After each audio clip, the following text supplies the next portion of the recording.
Hi, this is Anna Farrell. Thank you for watching. Today we're going to be talking about the feeling wheel. I was having a great conversation with an awesome friend of mine, and she leads a group of women, and we go over this information a lot as we help women overcome their obstacles and become the better version of themselves. And so this topic comes up all the time in leadership training because it's important for us to be able to get a hold of our emotions. Most of the time, this conversation will take place in the very beginning of the business, and I make a point to educate business owners on the fact that this is going to happen to them maybe once a day, maybe multiple times a day. And when you have control over your emotions, you are able to turn around situations. You are able to find win-win in conversations and in interactions, and you are able to take the very best of that situation and use it for everybody's benefit. When you have a lack of emotional management, you put yourself in a position of losing your temper, losing your friendship, of losing the time that you're spending building that relationship or that sales opportunity. And so having a good handle of your emotional management is so important for a business owner and for general life. So we're going to go over this real quick. We'll try to add a link where you can find this information, but if you want to take notes, it's something that's easy that I would certainly understand the concept and memorize some of these steps for you to be able to quickly draw from them when you are in a situation where you need to take steps. So there's a saying that says that knowledge is power, and I believe this to be so true in a specific topic, because when you are aware of how you behave in a stressful situation or in a situation where you feel frustrated or stumped, when you know how you naturally behave, it's going to help you overcome that situation to take the very best of it for you and for your benefit. So knowledge is power. Not only knowing how you behave, how you respond to stressful situations, also how you behave in that feeling cycle for you to expedite the process. What you want to do is you want to go through all of these feelings the fastest way possible in order that not skipping, but really internalizing every part of that for you to learn from that experience. What you don't want to do is you want to keep repeating getting frustrated or losing your temper for something that's going to be common in your type of business. So when you internalize all of the feelings for each individual situation, learn from them, and then learn how to overcome those situations, then it becomes more natural for you to go through that process quickly. And so first of all, you want to take a good look at what your personality is like. Some people are more optimistic, so they really always look for the best situation and they always look for the best part of that situation. They play the Pollyanna game all the time in their heads. Some people are more realistic, where they look at the bad and the good in that situation and they make an assessment and they control their temperament based on looking at both of the areas of the situation and balance it well. Some people are pessimistic and they do focus on the most negative. That's the first thing that comes into their head when confronted with the situation. They assume the worst of it. So do you know yourself? Do you know how you naturally behave? And are you taking steps to make that into a better situation for you? Of course, pessimistic people have a harder time in life just because they're so worried. They feel anxiety, they feel depression. So they're always having to go through that cycle, and they take a longer time to process information because they're always focusing on what could go wrong.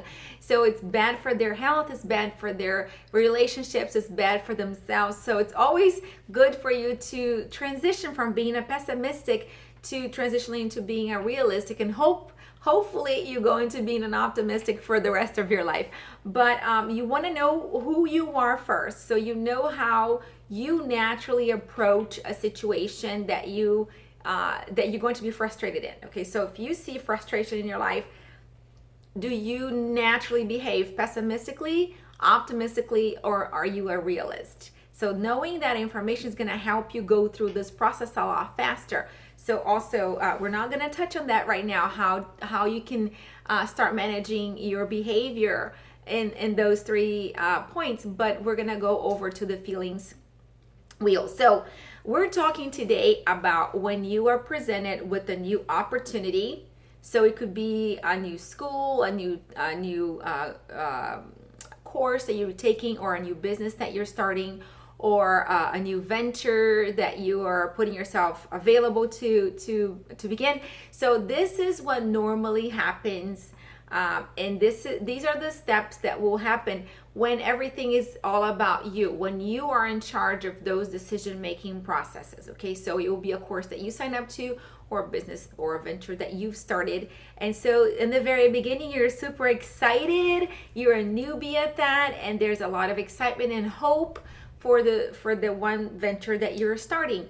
So you are looking for, we have goals, you have aspirations, and you're so excited about that. And so you're all in. Your heart, your spirit, and your mind, everything you think about has to do with that new venture, and you're just so thrilled to be a part of that. And you get your new outfit, you get your new bag, you get your new supplies, and then you're ready to start that new venture. But then soon enough, when you start something new, whether you're selling a product or a services, or you're engaging with new people, there's always going to be those initial obstacles through the learning curve. So when you're going through a learning curve of a new venture, a new course, or a new friendships, you always have that learning curve where you're going to be put into relationships and situations where it's unknown, and you need to learn a new skill, a new process, a new product, something new. And you're going to see obstacles and rejection. And so if when you are in that process of happy and excited, if you don't prepare yourself knowing that at your first step, at your first days, first hours, first week in that new venture, you are going to have a learning curve, which is going to be difficult, or that you're going to find no's, rejection, people are going to make fun of you, people are going to doubt your abilities. If you're not prepared for that, then you're putting yourself in a position of being surprised by that attitude, or that are those responses. So number 1 would be the excitement. Number 2 is the original difficulties of the learning curve, or the rejections, the cancellations, the obstacles, the no's, that thought that somebody might be making fun of you, or not or doubting your abilities. Okay, so that's the first frustration part. And then when you go through that process of realizing that not everybody is as excited as you are, and not everybody wants to help you go through that process or not, you become shocked. You say, well, how could that happen? How can I not have support of everybody? How can it be so difficult? Nobody told me. Nobody told me this would be so difficult. All the literature said it would be 100% amazing. Everybody that I spoke to said it would be awesome, that I would be so successful, that I have all the abilities to do this, that I am the right person to get this done. How come nobody told me? So then you're shocked and amazed that in a sad way, that this is happening to you. And again, if you're not prepared for that shock and that frustration step of the feeling wheel, you will be surprised. You don't want to be surprised by that feeling, because you want to know that's coming when a learning curve and a new process is happening. So that you're going to be frustrated, it's going to happen, and that sometimes you get shocked that people are not backing you up, or nobody told you about it, right? And then the next step will be the denial. I'm going to start withdrawing. I maybe not want to do this anymore. I'm going to start avoiding communication with other people about it. I'm going to avoid my training, and I'm going to get sick. I'm going to call in sick, or I'm going to avoid the leaders that are helping me. If you own your own business, your mentors, you're going to start avoiding them, and you're going to procrastinate your projects because you're saying, you know what?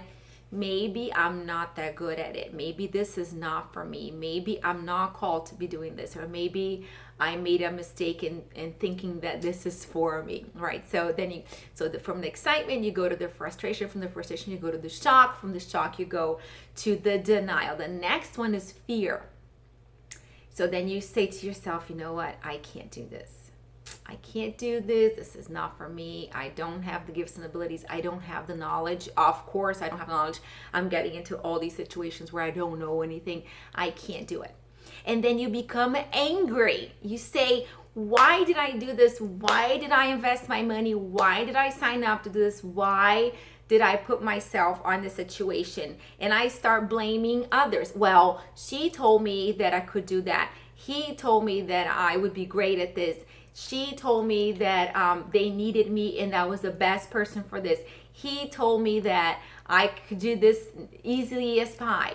And so then that anger moment is a turning point on your feeling wheel, because you could really stay there. And this is the defining moment for you to realize that you can go through the whole process and restart on the excitement, or you can, just like one of those roundabouts that you have on the street, you can either go around and come back to the very beginning where you're excited, or you can veer off. And this is that defining moment, the anger moment, where you have two choices. You can keep on blaming everybody and then quit the venture.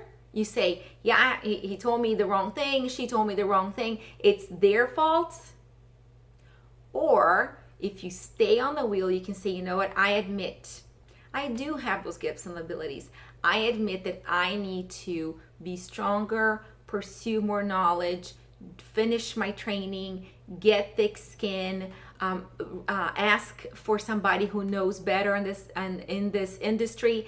Look for guidance from somebody who's achieved what I want to achieve. And so that's your choice. At that anger step is where you decide if you're going to have success or if you're going to fail on that venture. And when you become realistic in that, so if you're angry and you're blaming everybody and you get off, that's the end for you. But if you become realistic and you become encouraged and engaged again in the process of going back to the learning process and reaching up, then you go back to getting excited because you say, okay, I do need to really focus on what I'm supposed to be doing in here, and I do believe in my dream, and I do believe in myself. So then that whole process of being encouraged by yourself, you re-energize yourself in that whole new process, and you go back to the very beginning where you said to yourself, this is exciting, I can do it, I can see my dream, I can see the light at the end of the tunnel, I can see myself accomplishing this goal, and then you go through that whole process again.